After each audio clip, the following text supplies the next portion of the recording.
SMC तो बहुत लोगों को पता होगा, बहुत लोगों को आता भी होगा, लेकिन गलती कहाँ करते हैं, चलो आज इस वीडियो में समझते हैं। आज मैं तुम्हें इंड्यूसमेंट ऐसे समझाऊंगा जैसे मैं किसी बच्चे को सिखा रहा हूँ। ना हैवी इंग्लिश समझाऊंगा, ना कंफ्यूजिंग थ्योरी होगा, बस चार्ट पे एक्चुअल लॉजिक के साथ समझाऊंगा। आज के बाद तुम मार्केट को अलग नज़रिए से देखोगे। सबसे पहले 1 मिनट या फिर 5 मिनट के टाइम फ्रेम खोल लो, क्योंकि छोटे टाइम फ्रेम पे मार्केट मैनिपुलेशन क्लियरली दिखाई देता है। अब तुमने चार्ट्स पे जितने भी इंडिकेटर्स लगाए हैं, जितने भी इंडिकेटर्स जैसे RSI हो, EMA हो, या फिर कोई भी इंडिकेटर्स लगाए, सब को हटा दो और चार्ट्स को एकदम क्लीन रखो, एकदम क्लीन, जिससे मैं अच्छे से समझा पाऊँ। क्योंकि मार्केट समझाना है, हमको इंडिकेटर्स नहीं समझाना है। अब तुम चार्ट्स पर ध्यान दो। अब खुद से एक क्वेश्चन पूछो या फिर चार्ट्स को एनालाइज करो। देखो कि मार्केट ऊपर जा रहा है या नीचे या फिर साइडवेज है। अगर मार्केट ऊपर जा रहा है तो अब उसके हाई और लो को मार्क कर लो। यानी मार्केट ऊपर जा रहा है तो उसके हाई या फिर लो को मार्क कर लो, या फिर नीचे जा रहा है उसके भी लो या फिर हाई को मार्क कर लो। जैसे एग्जांपल में कैसे मार्क करना है मैं बताता हूँ। सबसे पहले प्राइस देखो किसी पॉइंट पे होगा, यानी मैं लेके चलता हूँ 100 पे था पहले का पॉइंट, यानी पहले का प्राइस 100 पे था, थोड़ा सा ऊपर गया 110 तक गया, फिर थोड़ा सा नीचे आया यानी 105 पे आया, फिर मार्केट 120 तक गया। अब इसको समझो, ये है क्या? ये जो है मार्केट है, मतलब ये न्यू हाई बना रहा है और वो था पिछला जो लो था, उस जो नया लो बना रहा है उसके ऊपर बना रहा है, यानी मार्केट बुलिश है, यानी बायर स्ट्रॉन्ग। अब बताओ, अगर तुम बिगिनर्स ट्रेडर हो या फिर होते तो तुम बाय कहाँ करते?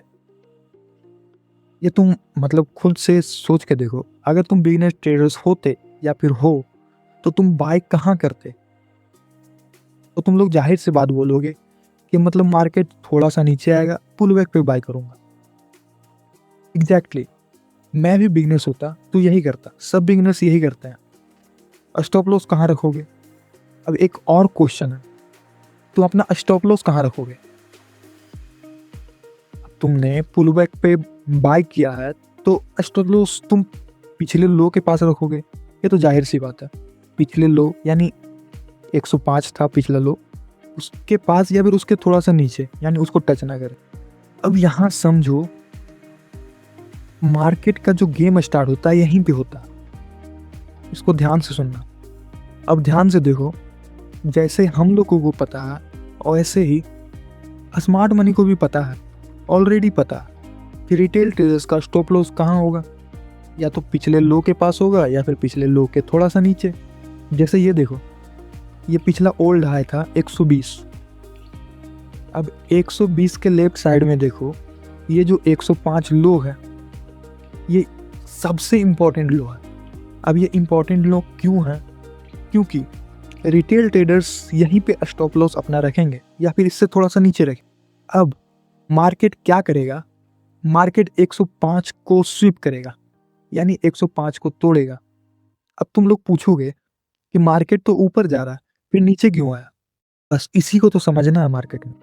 क्योंकि मार्केट को लिक्विडिटी चाहिए, और लिक्विडिटी क्या है? तुम लोगों के स्टॉप लॉसेज, यानी हम लोगों के स्टॉप लॉसेज। अब लिक्विडिटी को सिंपल लैंग्वेज में समझो, मैं एक एग्जांपल के साथ समझाऊंगा।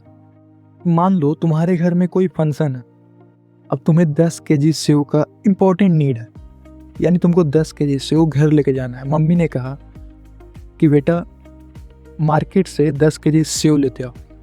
अब तुम एक दुकानदार पे गए, एक दुकानदार के पास गए, उनसे तुमने बोला कि मुझे 10 केजी सेव चाहिए, लेकिन दुकानदार ने बोला भैया मेरे पास तो मात्र 8 केजी सेव है। अब वहाँ से तुमने 8 केजी सेव लिया, अब तुम क्या करोगे? अब तो दूसरे दुकानदार जाना पड़ेगा ना, दूसरे दुकानदार के पास जाना पड़ेगा, क्योंकि तुम्हें 2 केजी सेव और लेना। बस मार्केट में यही होता है। अगर मार्केट का जो ऑर्डर है अगर तुम्हारे एसएल से फिल नहीं हो रहा तो फिर दूसरे का एसएल लेने तो जाएगा ही ना। बस लिक्विडिटी यही है। यानी लिक्विडिटी का मतलब होता है, सिंपल लैंग्वेज समझो, लिक्विडिटी का मतलब होता है रिटेल ट्रेडर्स के स्टॉप लॉसेस, यानी छोटे ट्रेडर्स के स्टॉप लॉसेस। इसलिए मार्केट पहले स्टॉप लॉस हिट करता है, फिर बड़ा मूव लेता है। यही अब जहां से मार्केट ने स्टॉप लॉसेस खाए, इंड्यूसमेंट होता है।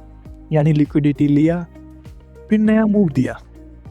अब फिर से देखो, पहला स्टेप, मार्केट बुलिश है, रिटेल ट्रेडर्स बाय करेगा, सिंपल है। रिटेल ट्रेडर्स के स्टॉप लॉस कहाँ होंगे? नीचे होंगे। मार्केट उस लो को स्वीप करेगा, यानी उस लो को तोड़ेगा, लिक्विडिटी कलेक्ट करेगा, फिर एग्रेसिवली ऊपर जाता है। इसी लो स्वीप को इंड्यूसमेंट बोलते हैं। अब सबसे इंपॉर्टेंट पार्ट समझो, लेकिन ध्यान से सुनना। हर लो जो है, हर लो स्वीप इंड्यूसमेंट नहीं होता है। यानी कोई भी लो को तोड़ दिया वो इंड्यूसमेंट नहीं है, क्योंकि बिगिनर्स इसी जगह गलती करते हैं। मैंने गलती के बारे में बोला था, जो बिगिनर्स हैं सबसे बड़ा गलती यही करते हैं।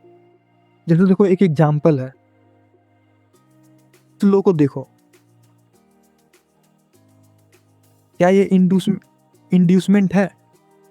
जो मैंने बताया इसको माइंड में रख के इसको सोचो, क्या ये इंड्यूसमेंट है? नहीं, ये इंड्यूसमेंट नहीं है। अब ये इंड्यूसमेंट क्यों नहीं है? क्योंकि देखो, मैंने बोला था जब तक मार्केट अपने पिछले लो, यानी जो सबसे लेफ्ट में जो पिछला लो है उसको जब तक तोड़ेगा नहीं, तब तक वो इंड्यूसमेंट नहीं होगा। लेकिन इसमें मार्केट ने पिछले लो को तोड़ा ही नहीं, तो ये इंड्यूसमेंट नहीं है। अब दूसरा एग्जांपल देखो, क्या ये इंड्यूसमेंट है? गौर से देखना, क्या ये इंड्यूसमेंट है? हाँ, ये इंड्यूसमेंट है, क्योंकि इसने मार्केट के पिछले लो को, यानी लेफ्ट साइड का जो लो है, इसको तोड़ा है, तो ये इंड्यूसमेंट है। अब इंड्यूसमेंट का मतलब समझो क्या होता है। जो पुराना हाई था उसके लेफ्ट साइड वाले इंपॉर्टेंट लो, यानी जो पुराना इंपॉर्टेंट लो है उसका लिक्विडिटी लेना, यानी उसके पास जितने भी एसएल है उसको टारगेट करना। जो हायर हाई है, जो हायर हाई बनने वाला है, उसके कंफर्मेशन के पहले। अब ध्यान से देखना, मार्केट ने लिक्विडिटी ली, लो को स्वीप किया, को स्ट्रक्चर दिया, बना दिया। मतलब इंड्यूसमेंट ने हायर हाई कंफर्म करवाया। इसका मतलब क्या है? इंड्यूसमेंट जब तक नहीं होता है तब तक हायर हाई कंफर्मेशन नहीं देता। इस बात को ध्यान में रखना। जब तक पिछला लो को मार्केट स्वीप नहीं करेगा तब तक नया हायर हाई नहीं बनेगा। लेकिन मैंने बोला यहाँ पे ब्रेक ओवर स्ट्रक्चर दिया। अब इसका मतलब क्या होता है? ब्रेक ओवर स्ट्रक्चर क्या है तो समझो। ब्रेक ओवर स्ट्रक्चर है मतलब पिछला जो हाई था, पिछला हाई, उसको बॉडी क्लोज के साथ तोड़ देना। यानी मार्केट 120 पे था पिछला हाई, उसको बॉडी क्लोज के साथ मार्केट ऊपर चला गया, यानी वहाँ पे बॉडी क्लोज हुआ, मार्केट ऊपर चला गया। एक और इम्पोर्टेंट बात समझो, इंड्यूसमेंट में बिग ही सिर्फ इनफ है, लेकिन ब्रेक ओवर स्ट्रक्चर में बॉडी क्लोज मैंडेटरी है, यानी बॉडी क्लोज होना ही चाहिए, नहीं तो वो ब्रेक ओवर स्ट्रक्चर नहीं माना जाएगा। देखो, मार्केट को पूरा कैंडल क्लोज करने की ज़रूरत नहीं पड़ती है, उसको सिर्फ लिक्विडिटी चाहिए। उसके लिए सिर्फ वीक ही काफ़ी है। स्टॉप लॉस को हिट करता है, फिर मार्केट रिवर्स कर देता है। जैसे ही एक एग्जांपल देखो, ये देखो, पहले मार्केट नीचे गया, बस वीक बनाई, तो इंस्टेंटली ऊपर। क्यों? क्योंकि मार्केट का काम हो गया, लिक्विडिटी मिल गई। बस इसी को बुलिश इंड्यूसमेंट कहते हैं। अब समझते हैं बियरिश इंड्यूसमेंट क्या होता है। देखो, अपोजिट साइड में देखो, जैसे एक एग्जांपल लेते हैं। जैसे पहले प्राइस था 120 पे, उसके बाद गया 100 पे, 100 से फिर 110 पे गया, 110 से फिर 90 पे। मतलब इसका मतलब क्या है, मार्केट बियरिश है। रिटेल ट्रेडर्स क्या करेगा, यहाँ पे सेल करेगा। अब अपना स्टॉप लॉस कहाँ रखेगा? जाहिर सी बात है वो अपना स्टॉप लॉस पिछले हाई पे रखेगा, यानी 110 के ऊपर या फिर 110 के पास। अब यहाँ पे स्मार्ट मनी क्या करेगा, मार्केट को 110 के ऊपर भेजेगा। रिटेल ट्रेडर्स के एसएल हिट होंगे, लिक्विडिटी कलेक्ट करेगा, फिर मार्केट नीचे डंप। यही बियरिश इंड्यूसमेंट है। बियरिश इंड्यूसमेंट का मतलब होता है high sweep before lower low. अब बिगनर्स क्या करते हैं, जैसी ब्रेकआउट कैंडल देखी एंट्री ले ली। ये सबसे बड़ी गलती है, क्योंकि smart money mostly retail confirmation के बाद लिक्विडिटी लेता है। यानी रिटेल ट्रेडर्स का कंफर्मेशन हो गया उसके बाद लिक्विडिटी लेता है। अब मैं तुमको मार्केट का सबसे इंपॉर्टेंट यानी सबसे गोल्डन रूल बताऊंगा। जैसे देखो, जब सबको सेम सेटअप दिखे तब सबसे ज़्यादा केयरफुल हो जाओ, क्योंकि उसी में मार्केट सबको ऐसे हिट करवाता है। अब एक प्रैक्टिकल रूल देखो, बुलिश इंड्यूसमेंट मोस्टली लो पे होता है, बियरिश इंड्यूसमेंट मोस्टली हाई पे होता है। हर स्वीप इंड्यूसमेंट नहीं होता। लेफ्ट साइड स्ट्रक्चर बहुत ही इंपॉर्टेंट होता है, क्योंकि सारे रिटेल ट्रेडर्स के स्टॉप लॉस वहीं पे होते हैं।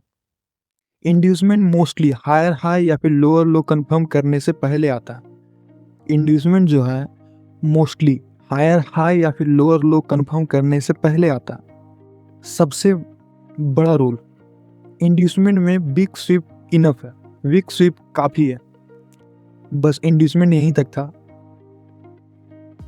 लेकिन आप लोगों ने समझा या फिर नहीं समझा, मैं एक होमवर्क देता हूँ।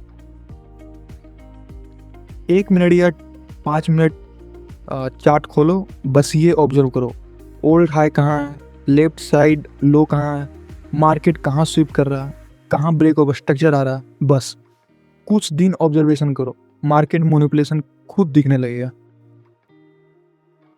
देखो, एसएमसी रखने की चीज़ नहीं है, ऑब्जर्वेशन की चीज़ है। जब तुम रिटेल ट्रेडर्स का माइंडसेट समझ जाओगे तब इंड्यूसमेंट ऑटोमेटिकली दिखना स्टार्ट हो जाएगा। और जिस दिन इंड्यूसमेंट समझ आ गया उस दिन मार्केट तुम्हें रैंडम नहीं लगेगा। आज मैंने इंटेंसली सिर्फ इंड्यूसमेंट डीपली समझाया, क्योंकि एसएमसी में अगर आप एक साथ बहुत सारे कॉन्सेप्ट सीखोगे तो सब कुछ कंफ्यूजिंग लगने लगेगा। इसलिए हम एक एक कॉन्सेप्ट को डीपली समझेंगे रियल चार्ट एग्जांपल के साथ, ताकि आपको मार्केट रटना ना पड़े, मार्केट समझ आए। और ऑनेस्टली अगर इंड्यूसमेंट क्लियर हो गया तो मार्केट का पूरा मैनिपुलेशन धीरे धीरे समझ आने लगता है। अगले वीडियो में हम ब्रेक ऑफ स्ट्रक्चर और चेंज ऑफ कैरेक्टर को डीपली समझेंगे। कैसे आइडेंटिफाई करते हैं, रियल ब्रेक ऑफ स्ट्रक्चर क्या होता है, को ब्रेक ऑफ स्ट्रक्चर क्या होता है, change of character actual reversal है या सिर्फ लिक्विडिटी मूव, ये सब डिटेल्स में समझेंगे। आप भी मार्केट की साइकोलॉजी और स्मार्ट मनी का एक्चुअल गेम समझना चाहते हो तो चैनल को सब्सक्राइब कर लो, ताकि नेक्स्ट वीडियो की नोटिफिकेशन आपको सबसे पहले मिल जाए। मिलते हैं नेक्स्ट वीडियो में।